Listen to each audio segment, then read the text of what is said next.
So, if you're thinking about moving to Oregon, I mean, who isn't? You see these epic coastlines, the green forests, and the cool vibes in cities like Portland, and you think, I want that. But that amazing Oregon lifestyle often comes with a pretty steep price tag. It can make you wonder if that dream is even within reach. Well, that's exactly why I made this video. I'm going to show you the best places to live across the Beaver State, from the well-known hubs to the underappreciated gems.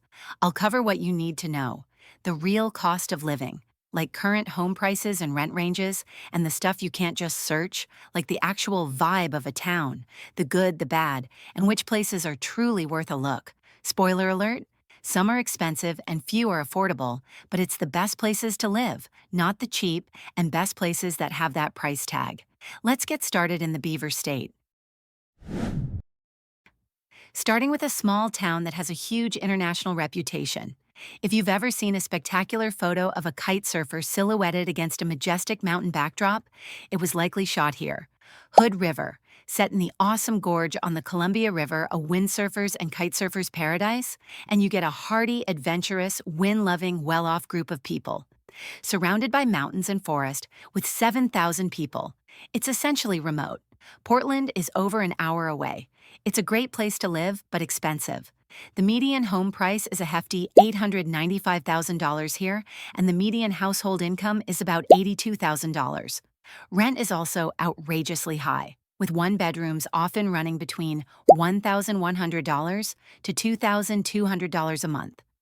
Too many people turn their rentals into short-term instead of long-term rentals. Yeah, housing is extreme, but it's pretty damn beautiful. Also, it's got good restaurants, and the wineries and breweries are great. The economy is tourist-focused, so your neighbors could be Airbnbs. The shops tend toward the high end, and there are very few career track jobs outside of a handful of large employers. You'll also feel its isolation. No Costco for an hour, and when the highway closes for weather, you're pretty much stuck. The wind is the major downside. It's brutal, and the ice storms, too. Sadly, Hood River has become a playground and residence for the overprivileged, just like Bend, only on a smaller scale so far. And ironically, the next best place is the outdoor adventure capital, Bend also. If your whole life is one long hike, ski trip, mountain bike ride, and microbrew, well, the place we're going next isn't really a city, it's heaven. Welcome to Bend, an increasingly sunny high desert city that has exploded in size, and the reason is simple. It offers a lifestyle like a permanent vacation. But that permanent vacation comes at quite a price. As I told you at the start, it's outrageously expensive. The median home value is around $742,490, with some spring 2025 reports citing a median peak as high as $832,000. Bend has been booming, and housing prices have been raging in large part since the pandemic. Many who could work remotely moved to Central Oregon, and the median household income is in the range of $88,000 to $95,000. Rent ranges from $1,687 for a studio to $2,318 for a three-bedroom apartment, with houses averaging around $3,052. The only plus I can see in these prices is you're not just purchasing a home, you're purchasing a lifestyle. And not just any lifestyle, but access to one that the whole world wants. It's an awesome place to live and a great area to raise a family. Way fewer bugs and humidity compared to Kansas City, and countless outdoor experiences. Think of Bend as a more mellow, sunnier Boulder, but with a major ski resort, Mount Bachelor, even closer. You have 300 days of sunshine and world-class access to all this. As the locals put it, it may be a B+ at everything, but it has everything. Galore skiing and hiking in the winter, and a variety of lakes and the Deschutes River in summertime. The outdoor access is phenomenal, though usually quite crowded. It's enough of a metropolis to be urban and hip, without having lost its village feel. Bend is a wonderful place to live, but make no mistake about what we're dealing with. Housing is absurdly expensive, and local wages have not kept pace with the price explosion. If you're fed up with the hype and sky-high prices in Oregon's trendy cities, this next place could be the down-to-earth, affordable blast of fresh air you're looking for. Welcome to Salem. Underappreciated as a state capital, it's overshadowed by its neighbors. But for many people, it offers a cost of living that's hard to beat. and a manageable income expenses gap. There really is a lot to like about Salem. The weather is mostly mild, it's not crowded. People are generally nice. Many neighborhoods are walkable, and it is also much cheaper than Portland or Bend. At a median home price of $499,000, with a corresponding median household income of $71,900, a one-bedroom apartment rent is in the range of $1,100 to $1,145. These are decent numbers for the high-cost Portland area and the expensive Pacific Northwest, and represent a true chance to live without becoming house poor. It's green, it's laid back, and it's centrally located to everything. Just an hour away in Portland, the coast is an hour's drive for a beach day, and nearby wine country is simply dreamy. Many residents in surrounding farmland still make the 45-minute drive to Portland. The traffic is light, with great parks such as the huge Minto Brown Park right on the river and great safe suburbs where it's easy to raise kids. This is a city designed for a stable, comfortable life. Salem has long held a reputation for being, well, a bit boring. It's often seen as a sea of chain restaurants and government buildings. But that narrative is starting to change. Downtown Salem is undergoing a significant revitalization, with major private investments like The Forge, an $8 million mixed-use lifestyle collective, and the nightlife isn't going to steal the show. And like many cities on the West Coast, Salem, too, is struggling with a visible homelessness crisis. All that being said, you may find Salem is a good fit, or at least a good stepping stone to living in Oregon, as the housing here is a bit cheaper. And I've seen bumper stickers that say, "Keep Salem lame." And now, moving south to legendary classic college town Eugene. With the University of Oregon in town, this is the counterculture center of the state. It's the perfect mid-sized liberal-leaning city. Laid back, awesome weather, university and industry. A river runs through, and it's small enough to drive most places in town in 10 to 15 minutes or less, but big enough to have public transit and good bike infrastructure. If you are making a decent living, it's a great place to live, and the median household income is $63,836. If you are a lower-income individual, it will be hard. It's a great town that comes with a cheaper price tag and a more laid-back atmosphere than Portland. The median home price is about $500,000. Average rent runs around $1,435 a month. For a lot of people, it kind of scratches that sweet spot of having the big city amenities, but not quite the small town feel. But to understand Eugene in 2025 or even in 2026, you need to understand its paradoxes, because this is a city struggling with some real challenges. Let's be real. Property crime is rampant and bike theft is a lifestyle here. You will see a significant homeless population, and many of the locals will caution you about downtown at night. And here is a key thing for families to know. When it comes to public health care, Eugene has tremendous resources, but the main hospital and emergency room in the region, Sacred Heart, are actually across the city line in Springfield. The cultural tapestry is also more varied than the liberal utopia stereotype implies. Eugene isn't very diverse. It's over 80% white, and it's failing to keep up with a population boom. Its roads and infrastructure never were built for it, so traffic is becoming unbearable. So why do people so quickly fall in love with Eugene? Because in spirit and in place, it's a city that's impossible not to love. The access to the outdoors is world-class, an hour to Oregon's gorgeous coast, and just a drive away from the Cascade Mountains. It's the kind of perfect in-between size, large enough for a Costco, a Trader Joe's, and a great Saturday market, but compact enough that you can get across town in 15 minutes. This is a soulful city, teeming with people who show up for protests and Ducks football games with equal passion. The next city is high-tech brain Beaverton, the bustling heart of the Silicon Forest.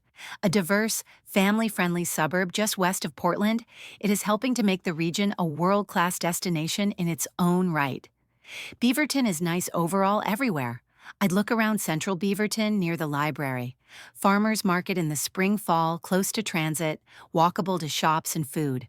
The median household income is a very strong $96,000, powered by global employers here like Nike, whose world headquarters are here, and Intel not too far down the road. This tends to support a median home price of $580,000, and you can expect average rents for a studio to be around $1,266 and for a two-bedroom to be about $1,687. But in general, avoiding Allen isn't a bad idea, but really it's a solid area of town. For families, it's a triple play of awesomeness. Phenomenal public schools, extremely safe neighborhoods, and fabulous parks. But the community fabric runs deeper. The Beaverton City Library hosts a packed calendar of events, from messy art for kids to a Spanish conversation club. Its astonishing diversity makes for one of the best international food scenes in the whole dang state, with a massive food cart pod right downtown next to the light rail for the full Portland experience. The truth is that downtown Beaverton is coming up and is pulling in some of Portland's best breweries and BBQ joints. But that success also carries a significant, unavoidable downside: traffic. Tell a Beavertonian what you're doing this weekend or that you're trying out a new job, and you'll hear, plan your life around not having to drive on Highway 2, 17, and Highway 26 during rush hour. They are really bad about getting clogged up. And let's not forget, this is a suburb. A very nice, very clean, and very safe suburb. If you're seeking the zany, weird Portland and some nightlife, you'll need to take the MAX into the city for the evening. It's a great place to live, but as a young single person, you might not find a lot of excitement here. The next stretch is for the art lovers and the mountain wishers. Welcome to Ashland, a beautiful town nestled in the mountains of southern Oregon. Home to the Oregon Shakespeare Festival, this is a small town that punches way, way above its weight class in every meaningful metric, with great restaurants, a great downtown vibe, and an active music scene. It's one of the reasons it's expensive to live here. The living is pretty expensive, pretty usual for the Southern Oregon or Northern California region. The median home price in Ashland is about $700,000, with a median household income of $72,000. A one-bedroom apartment rents for approximately $1,680, but it's outrageously expensive primarily because, in blunt terms, it's outrageously desirable to live there. It has a world-class theater on your doorstep for months out of the year. The town's pride and joy, the stunning Lithia Park, is a work of landscape architecture in the heart of the city. But here are two big realities of contemporary Ashland you need to know. First, and most significantly, is the reality of wildfire smoke. This is no longer a rare occurrence. Reports from the Oregon Department of Environmental Quality confirm that the wildfire season now frequently extends into October, contributing to a measurable increase in the number of days where the air quality index is rated unhealthy. For residents, this means it's quite literally a fact of life here, and it can mean weeks of unhealthy air quality that makes you stay indoors with air purifiers. Second, Ashland is a bubble. It's super expensive. There aren't many jobs if you're not in healthcare or education, and it's not very diverse. The social vibe is also distinctive, a complicated blend of rich retirees, artists, and academics that holds its very own culture. And if safety in schools and peace and tranquility are important to you, man, this next city is really without peer. Welcome to Corvallis. It's the smart green heart of the Willamette Valley. Regularly ranked among the safest and smartest cities in the country, it's extremely walkable and bikeable. It's beautiful but also an expensive college town home to Oregon State University. It's a highly educated, low-crime city adjacent to some great nature, with lots of recreational activities, but surprisingly few cultural activities. It's fairly peaceful, and an hour to the mountains and 2 hours to the largest city in the state. But it's a high quality of life, but it comes at a cost. The median home price is $530,000, but strong median household incomes of $70,000 are cushioning the impact. Rent for a one-bedroom apartment is roughly $1,450. It's a nice place to live, and the traffic is relatively sane, the people are friendly, and you're surrounded by gorgeous landscape, and the coast and mountains are just a quick drive away. Plus, you have the cutest little downtown and farmers market hawking some amazing local food, not to mention some out-of-this-world tap water. But it's not a stretch to call it Corvallis-less either. If you want nightlife and bountiful, exciting food, this is not your city. Most places close by 9 p.m. Restaurant choices are scarce, and you are probably going to want to drive farther to Eugene or Portland for a big night out. More practically speaking, while you can get more houses for your money than in Portland, they're still very hard to find. The homeless are not much of a concern right now. Corvallis is pretty Anglo, but with a good portion of Latinos. Coming at number one is the city that birthed the Pacific Northwest onto the popular culture of a generation. Oregon's urban heart and the center of weird. It's Portland.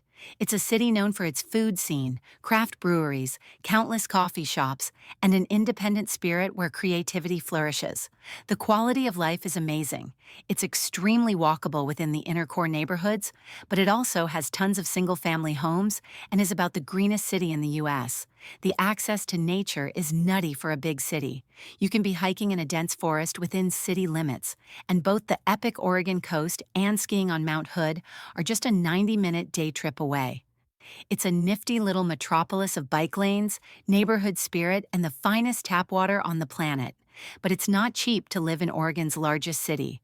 A median household income of $82,000 helps prop up a median home price of around $550,000. An average of $1,650 will rent you a one-bedroom apartment. And don't forget, there's no sales tax on anything you purchase here, which is a huge plus. But in the Portland of 2025, living here is about facing up to what needs fixing. First off, you've got to test the weather, because it's not just the rain, there's the dark, dank, sunless winter from November to April. With an average of 164 rainy days per year, the persistent gray can be a genuine mental health challenge. The locals number. One piece of advice is to visit in January or February to test whether you can bear living without the sun, even as the rest of North America complains about the cold. Second, and just as important, you have to make peace with the urban realities. Property crime is a real issue, and the city's homelessness crisis is a visible, heartbreaking part of daily life. This isn't the quirky, issue-less paradise of Portlandia anymore. It's a legitimate city with legitimate, well-documented issues. The Portland Metro Chamber of Commerce's 2025 agenda highlights the city's struggle with a projected $100 million budget deficit, job declines across multiple sectors, plummeting commercial property values, and population loss driven by high taxes and housing costs. These are the real-world challenges residents are facing head-on. Honestly, the rent and overall cost of living don't seem any crazier in the Portland area compared to cities like Reno. The air is clean most of the year, and there is great live music most nights of the year. So after seeing the options, what do you value most? Is it the adventurous, high-cost lifestyle of the Gorge, the stable and family-friendly vibe of the Portland suburbs, or the vibrant but challenging heart of the big city? Let me know in the comments which Oregon life is calling to you. Thanks for watching, as always. If you like this video, give it a thumbs up, and don't forget to subscribe for more. See you in the next one.